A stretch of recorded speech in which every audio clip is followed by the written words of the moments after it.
In the age of social media censorship, questioning whether or not the Earth is a globe has been deemed harmful thought. But why is this? We seem to be conditioned to think that the issue has been scientifically settled. But this is not the case. Our most popular scientists recognize that the geocentric model, where the Earth is at the center of the universe, is observably accurate.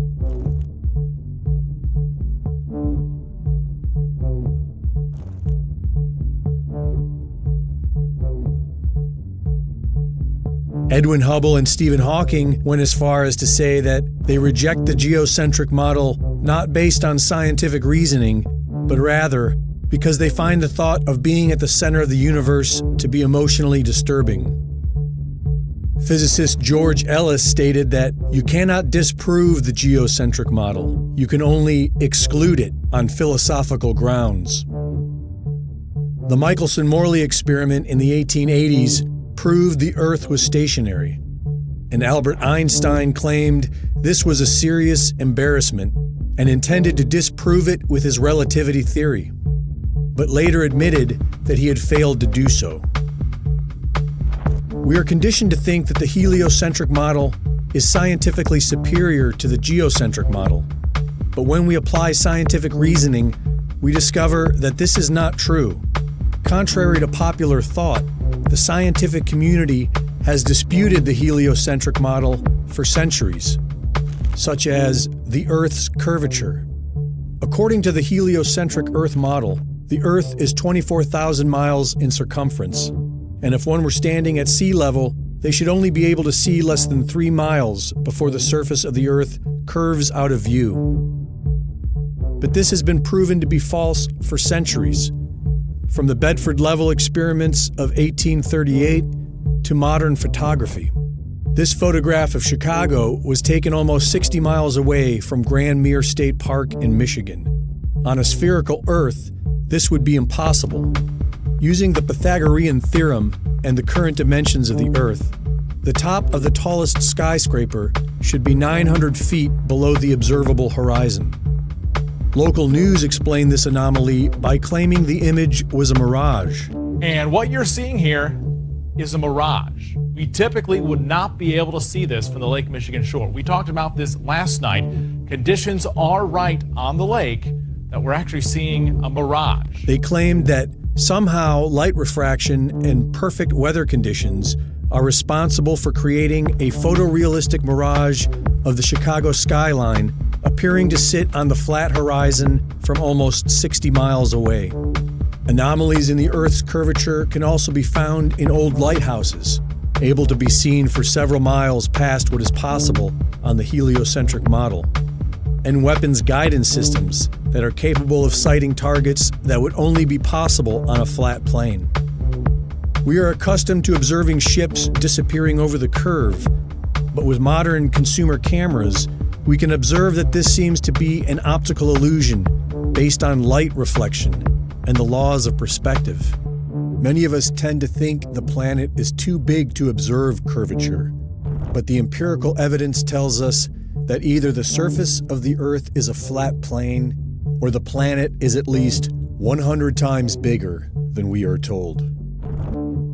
Another very intriguing argument for flat earthers is Antarctica, the mysterious massive continent at our southern pole that nobody is allowed to explore. After sailing over 60,000 miles along the Antarctic coastline, Captain Cook was never able to complete the journey around the ice continent, which is supposed to be just under 12,000 miles around. Neither was James Clark Ross or the British ship Challenger. Nobody has ever successfully circumnavigated Antarctica. Many so-called flat earthers claim that these attempts failed because Antarctica is actually a massive ice barrier that surrounds the flat surface of the Earth. The azimuthal equidistant projection map, produced by the U.S. Geological Survey, has been used for centuries for the fact that all directions or azimuths are correct and all distances are at true scale. Studying this map, one can clearly see how man has been able to accurately circumnavigate the Earth on a flat plane model. And if it is in fact accurate, then it explains why after 60,000 miles, nobody has been able to completely circumnavigate Antarctica. Interestingly, this is also the map used by the United Nations. Admiral Richard Byrd, Medal of Honor winner, youngest admiral in the history of the Navy, and recipient of 3 ticker tape parades in his honor, led 4 expeditions to Antarctica. The 4th being a military operation known as Operation High Jump, with an aircraft carrier group, 4,700 men, 13 support ships, and 33 aircraft. Their stated mission was to establish the Antarctic research base Little America 4, but many believe the true nature of the secret mission was to root out the Nazis who arrived in 1939, claiming New Swabia and setting up a Nazi presence in Antarctica.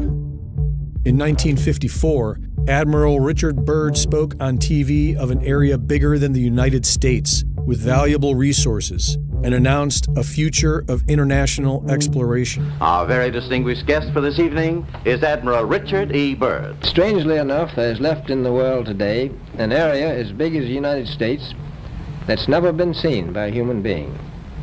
And that's beyond the pole on the other side of the South Pole from Middle America. We've found enough of coal within 180 miles of the South Pole in a great ridge of mountains that's not covered with snow, enough to supply the whole world for quite a while. And I think it's quite astonishing that there should be an area as big as that unexplored. That's a tremendous So challenge. there's a lot of adventure left down at the bottom of the world. Admiral, do you hope to see that? I do. So I'm willing to say to you that there will be a number of expeditions that will follow, I think, year after year, at the bottom of the world, because the government has really become interested. But this never happened. In 1957, Admiral Byrd died in his sleep of a heart ailment at the age of 68. And on December 1st, 1959, all 12 countries active in Antarctica signed a United Nations treaty that outlawed all public travel south of the 60th southern parallel.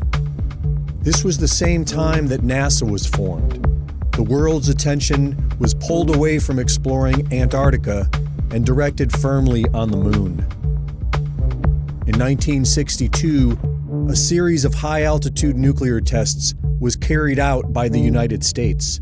It was called Operation Fishbowl, which has caught the curiosity of many flat Earth researchers because the flat Earth model shared by the ancients was one where we lived within a sphere, upon a flat surface, and surrounded by a massive dome, like a fishbowl, or The Truman Show.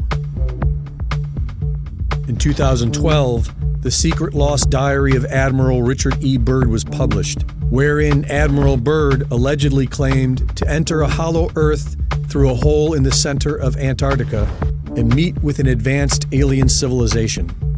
The diary provides no evidence of being authentic, and many would suggest that it portrays the distinguished admiral as a crackpot and strange tales of Antarctica as fantasy. To this day, the public is strictly prohibited from traveling below the 60th southern parallel. Nobody has ever completely circumnavigated Antarctica, and airplanes are prohibited from flying over the icy continent. What are they hiding? There is now talk of investing trillions of dollars to explore Mars. Why not Antarctica? If sharing videos about flat Earth is harmful, why not put it all to rest by circumnavigating Antarctica, documenting everything, and prove that the Earth is a spinning globe? Greg Reese reporting.